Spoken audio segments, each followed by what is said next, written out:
Welcome to the 2021 Summer of Drum Kayak Fishing Tournament presented by Kitty Hawk Surf Co. and Kitty Hawk Kites. My name's Justin Reinerth. I'm on the Hobie fishing team for Kitty Hawk Surf Co. and I'm going to be running through the rules of the tournament with you guys. Let's go ahead and get started. I'm going to try to keep this nice and short. Registration and captain's meeting. So for this event, it's going to be a $25 entry fee. It runs from July 1st up until July 30th, so the whole entire month. And you can fish at night, so if you want to go out and fish after work or through the night, you can do that. To register for the tournament, you can either go to the Kitty Hawk Kites website, you can stop by one of the stores, or you can give them a call at 252-441-4124. Once you register and pay, you'll then receive a code. You take that code, you go into the iAngler app, you search for the Summer of Drum Tournament, and you use that code to register for the Summer of Drum Tournament in the iAngler app.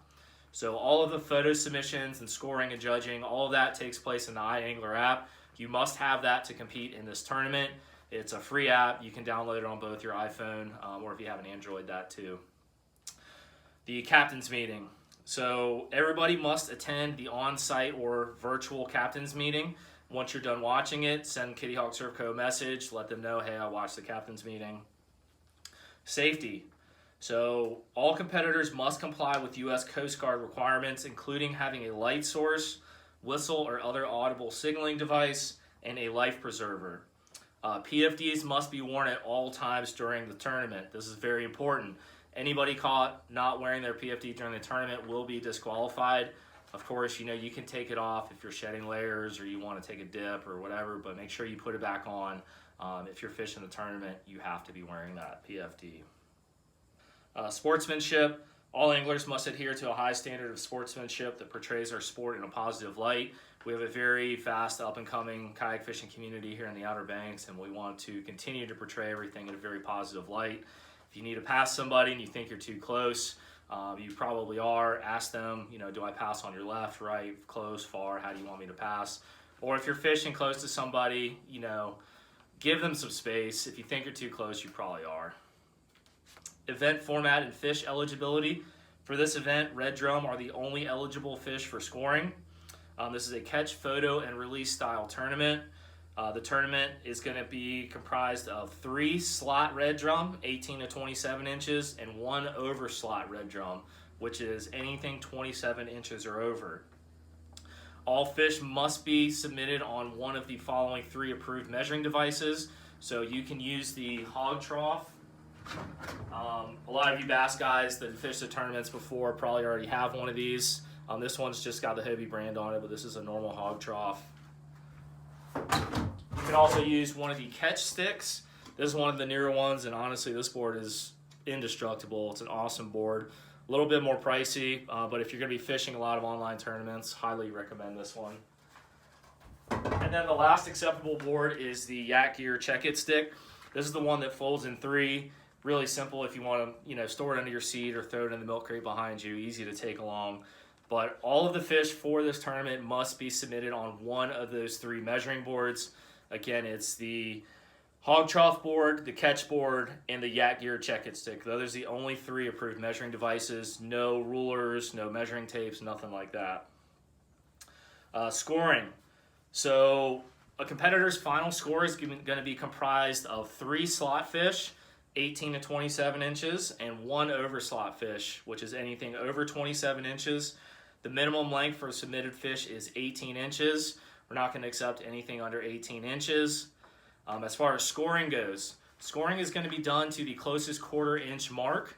So wherever the tip of the tail crosses the closest 1/4 inch mark on the measuring board, that is your measurement. For example, if you have a 25.6 inch redfish, you're going to get 25.5 inches. If you have a 24.8 inch redfish, you're going to get 24.75 inches. So again, it's going to be done to the closest 1/4 inch mark on the board that the top of the fish's tail crosses over. The tip of the tail must be on the measuring board. That's very important. If you're measuring a fish and it goes off the end of the measuring board, maybe you have a huge overslot, you caught a 40 inch redfish and your board only goes to 32 inches. Well, you take a picture of the fish as it goes off the board, and you're only going to get 32 inches. We can only give you the maximum number of inches on the board, even though that fish goes over. So the maximum scoreable length for a slot fish is actually 26.75 inches. If a fish's tail touches the 27-inch mark on the measuring board, that fish is going to be considered an overslot and count towards that in your 4-fish limit. So anything that touches the 27-inch mark, again, is going to be considered an overslot fish.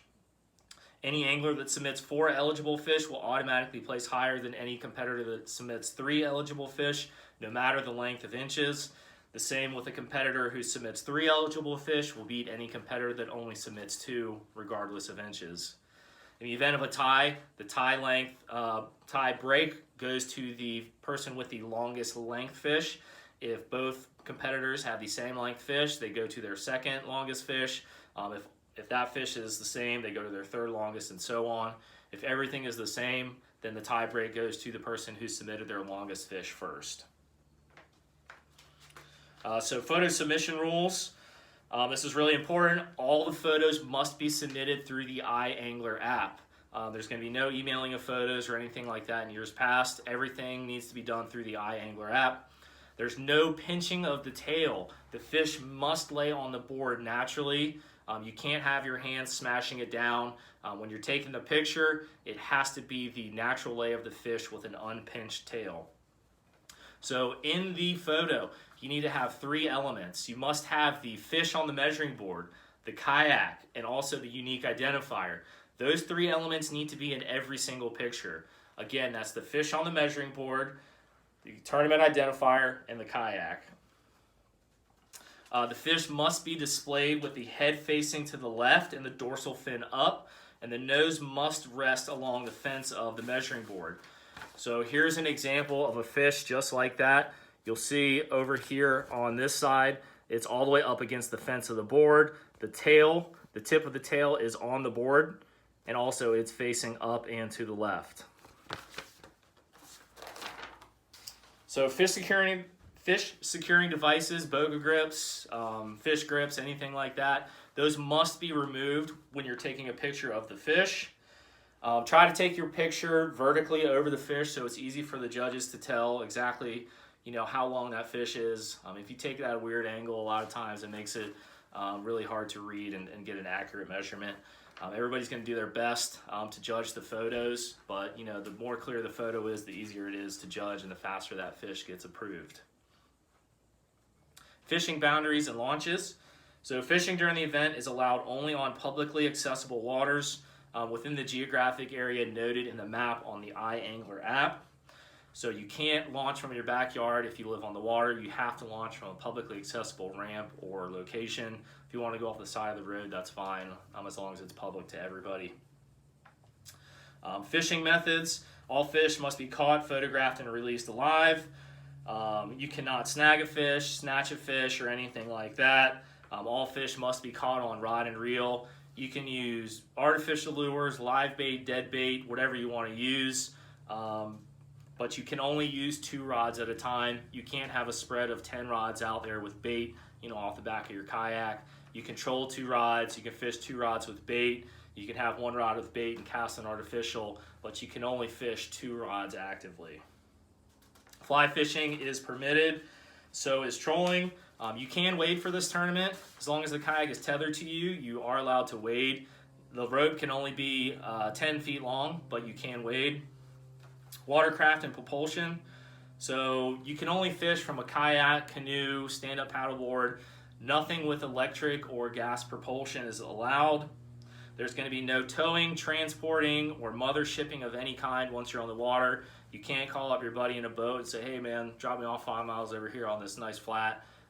You have to be able to get there and back on your own. Of course, if it's an emergency, we want you to call them and make sure that you're safe. So if it's emergency, do what you have to do. The payout structure, again, the event is going to be $25. $5 of that goes to Kitty Hawk Kites and Kitty Hawk Surf Dough to cover insurance and run the tournament. $2 of it is a service fee that goes to the iAngler app, and the remaining $18 is going to be thrown into a pool we're just going to be split 3 ways between the competitors. It's all dependent upon the number of competitors as far as what the payout is. So for example, if we have 20 competitors entered into the event, that's going to be a $180 payout for first place, $120 for second, and $60 for third. That's, again, just based on 20 anglers. It could go up or down depending on how many people actually fish it. So that's a quick rundown of the tournament rules. You guys can fish from July 1st all the way up until the end of the month. You can fish daytime, nighttime. All fish, again, need to be submitted on the iAngler app on one of the approved measuring boards. No pinching of the tail. Good luck to everybody. Hope you guys catch some nice fish. The bite has been really good lately. Knock on wood, hopefully everything continues. Good luck.